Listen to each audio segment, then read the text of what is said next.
Hey guys, it's Kai and it's time to get spoopy. Why are you such a copycat? I know that was bad. Okay, I hate myself. It's fine. What's up, guys? I have already filmed a video tonight, which is like a story time about how I got my friend into a threesome with my roommate. A whole thing that may or may not be up before this. It might be after, whatever. If it's before, I will link it. If not, wait for it. But I kind of felt like doing another video, but I wanted to get spooky this time because I know technically when I'm filming this, it's the end of August, but it's like almost September, which is like almost October, which is like almost Halloween. So if you think of it like that, it's practically Halloween. And I don't know, I just wanted to get spooky today. This video, let me just say, first of all, it's something I've wanted to do for a little while now, but second of all, I'm 100% taking this idea from Louie Lane. Let me just say, like, I've always wanted to do like a video like this, just like reading creepypastas, reading maybe scary stories from you guys. If you want to send me some, cough cough, wink wink, suchacopycat@gmail.com. But I am 100% stealing this idea from my favorite person and friend, Louie Lane. If you're not subscribed to her, go subscribe to her because she's awesome. She does a lot of spooky content and stuff like that. And really, I just aspire to be her always on my channel. But she does a lot of like reading creepypastas on her channel and reading viewer scary stories and things like that. Just like a lot of spooky stuff.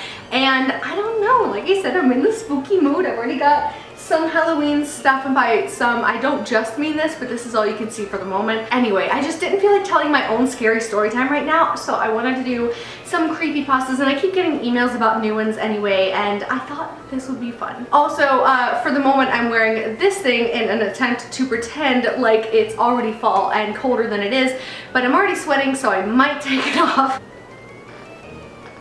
I tried to be spooky, okay, I tried. We're just gonna be desert spooky, it's fine. Anyway, I downloaded the Creepypasta app like ages ago because I genuinely do read creepypastas in my free time. Like, it's not me just like being spooky around the time of year that everybody else is getting spooky, which also is gonna lead me to another self-plug, which it's definitely not out yet, but I wrote a parody of Spooky Boy by Dana Gonzalez, which by the way is like my favorite song ever. Even though it's a parody song, it's like my favorite song or joke, whatever. He's also like one of my favorite YouTubers. Go check him out as well and definitely look up Spooky Boy. But I wrote a parody of that song called Spooky Gal, and I've been singing it in my head all day. I don't remember why I started talking about this. Oh, because a real spooky gal is spooky all year round. I'm gonna stop talking about my own content and read somebody else's. So, okay, I just went to categories. I think right now the most fitting category to find a creepypasta under is seasonally spooky. Loie, Haley, and Andrew were live streaming last night, and Loie kept saying Sister Spooky Tea, and it just, I love it a lot, and I told her she needs to make merch that says Sister Spooky Tea on it, because also put it on like a coffee cup or a teacup so that we can sip our Sister Spooky Tea while she spills the Sister Spooky Tea. I'm just saying, go ahead and trademark it right now. But anyway, yeah, so Sister Seasonally Spooky is the category that we're going under. So I'm gonna look at a couple of these. Oh my god, some of these are really long. I don't want like a super long one because I want to read a few today. Oh wait, ooh, what if I read one really long one? I'm literally copying you, Loie. I'm sorry.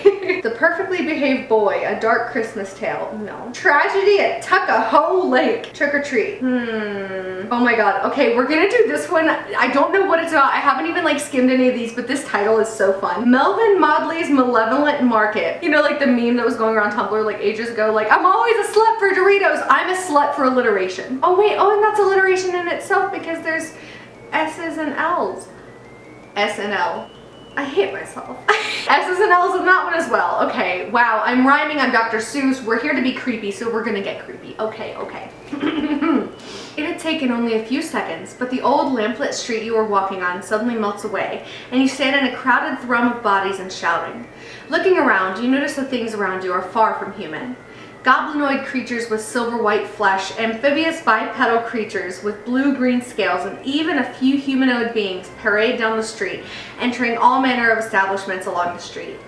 A tall man dressed from head to foot in a dark blue dress shirt and trousers, black as midnight, spots you, and I'm sorry, this is not going to turn into me reacting to my Scott book like back then. I'm not going to be critiquing this bullshit, but there was just no punctuation through that whole run-on sentence, and I'm offended as a creative writing major and as a writer. A tall man dressed from head to foot in a dark blue dress shirt and trousers black as midnight spots you and drags his feet in your direction. A tie hangs loose around his neck and a fedora perches itself on his brown curly hair like a crown. I'm already spooked, you guys. There's a fuckboy in this story. I'm sorry, I'll stop goofing around. I'm sorry. As he gets closer, you notice his eyes and can't decide whether you see them as a muddy brown or emerald green. My dear young goblin. He bows and tips his hat toward you. You seem rather lost. Are you new? Goblin? You look down at your hands and notice they're more like claws and the same silver white as the creature skirting around you. Yes, I am. You stutter. You feel deep down that if you proclaim your humanity, he will kill you. He may look human, but perhaps it's the uncertain color of his eyes that makes you uneasy. Well, that is certainly rare, he said, before slapping himself. Oh damn, where are my manners? I'm sorry, I'm just picturing him like, well, that is certainly rare. Oh damn, where are my manners? I'm sorry. I'm trying to be spooky, but this is a little bit ridiculous. He spins once in a circle and spreads his arms wide. My name is Melvin Modley, and welcome to Melvin Modley's Malevolent Market.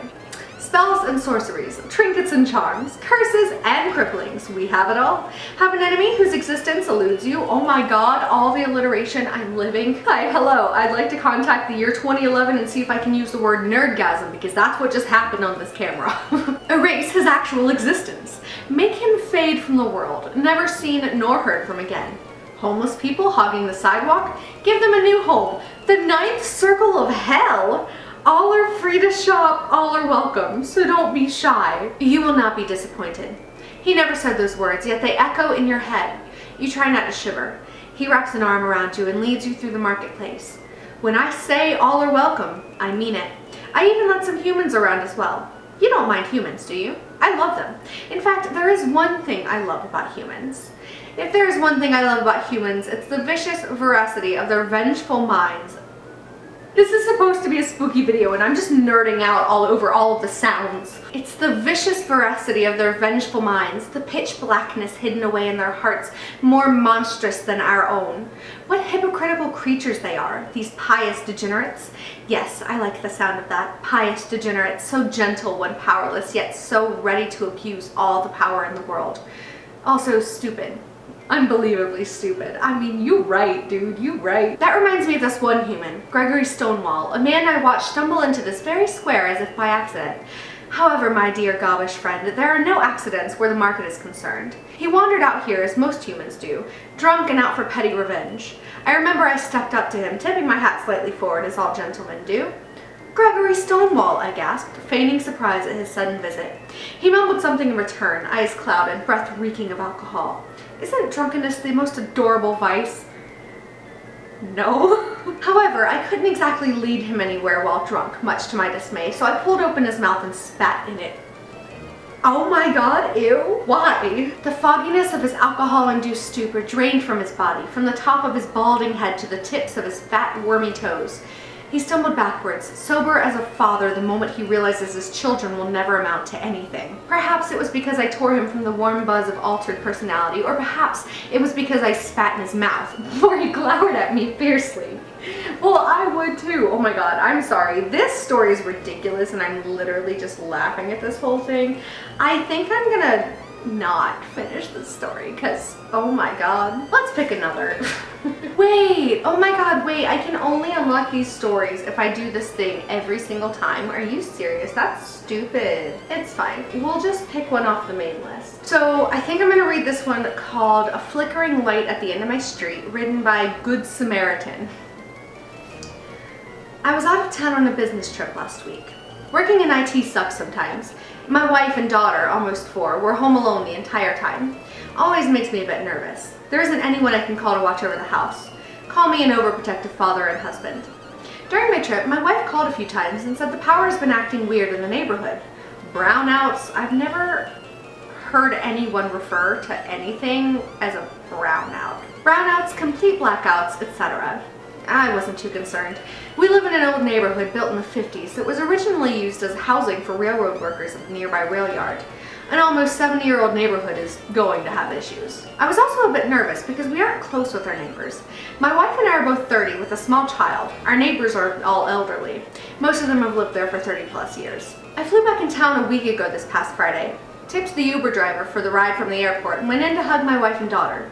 It felt good to be home. About an hour later, my wife was cooking up my favorite dish of jumbo stuffed shells and the power went out again. Not only was I not going to be eating my favorite meal, but now it was going to get hot. Living in the southern US has its drawbacks. I went outside and looked up and down the road. Yep, blackout. It was actually quite nice being able to see the stars unobstructed from the glaring streetlights. That's when I saw the first flash. I caught it out of the corner of my eye. I turned to the end of the street and saw it again, the far window on the left. A light came off and back on. It wasn't a candle or a flashlight, I know that much. It was definitely a lamp that sat at the center of the window. I thought it was really weird, but dismissed it. The next day, power fully restored, I enjoyed a great day of college football. Watched my Vols in a miraculous Hail Mary pass to beat the Georgia Bulldogs. Sports, am I right? As I was getting ready for bed that night, I needed to take a piss. Me. Sorry, we're gonna get spooky.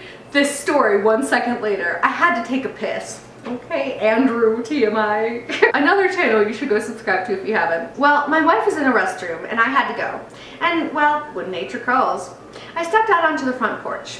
There's something satisfying about taking a leak outside. Freeing. I admit that I kind of do this often at night when everyone is asleep. Anyhow, as I'm relieving myself, I catch a flash of light again.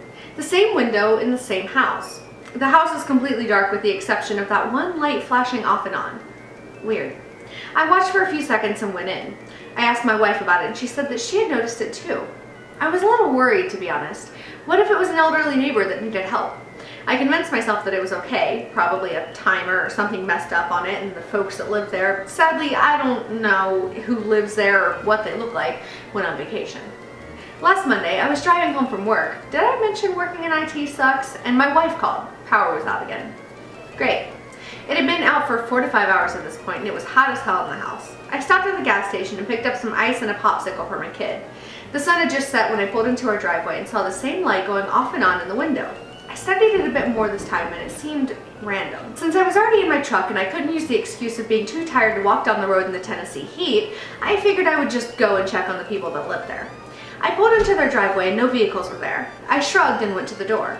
The lamp in the window started to flicker quicker. Dr. Seuss wrote this story. Just kidding, Dr. Seuss would never tell us he had to take a piss. I knocked on the door. No answer. I knocked again. Same result. I'm not sure what came over me. Call it morbid curiosity. I twisted the doorknob and it turned. It wasn't locked. I held my breath and turned the knob. My memory is a little fuzzy from these events, but I remember being really confused about this part. The door was ripped open, like someone yanked it open at the same time I tried to push it in. Except at the same time it was opened back into the house, a large amount of pressure pressed against me. The house was dark and incredibly cold. It felt like a freezer. I grabbed the doorknob and tried to pull the door shut, but it wouldn't budge. It wouldn't open any further either. It was as if the hinges were frozen in their current position.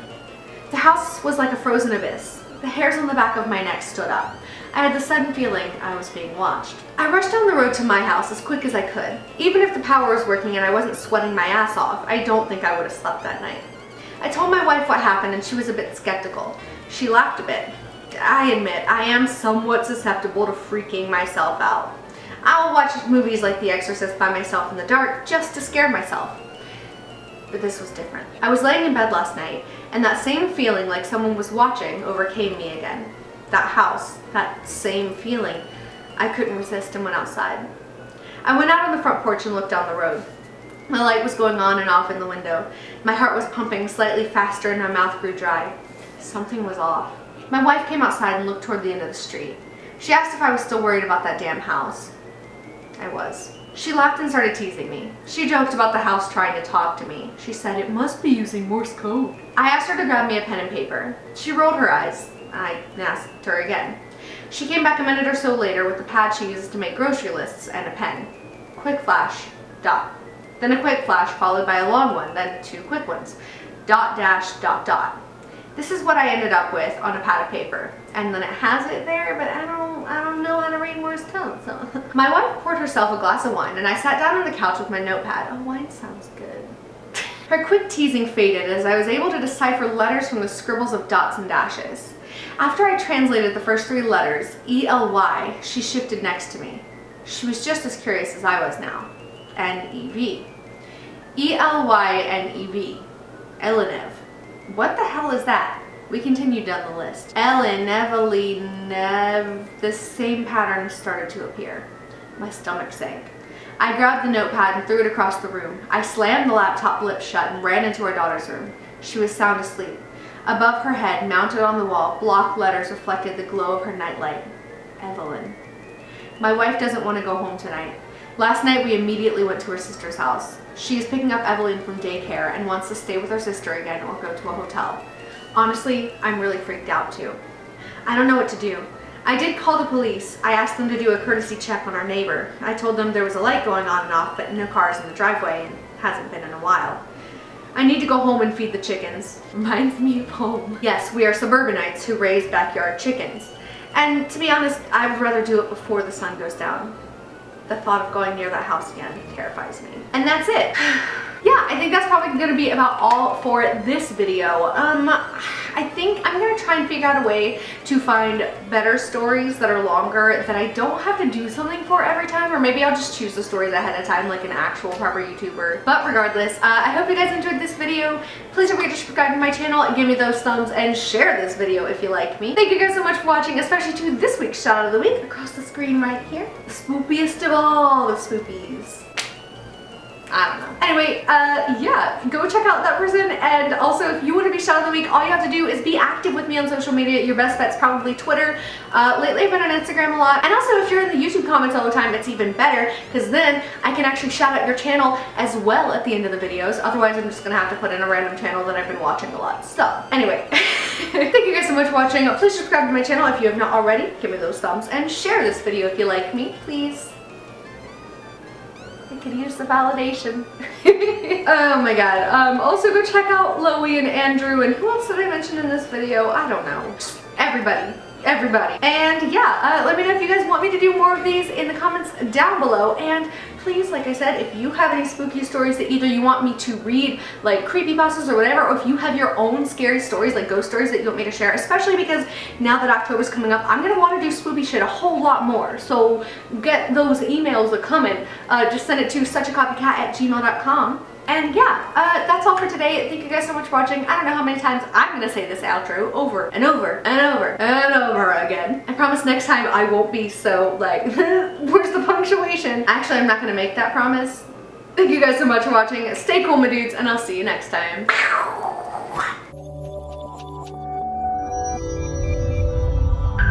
Why are you such a copycat?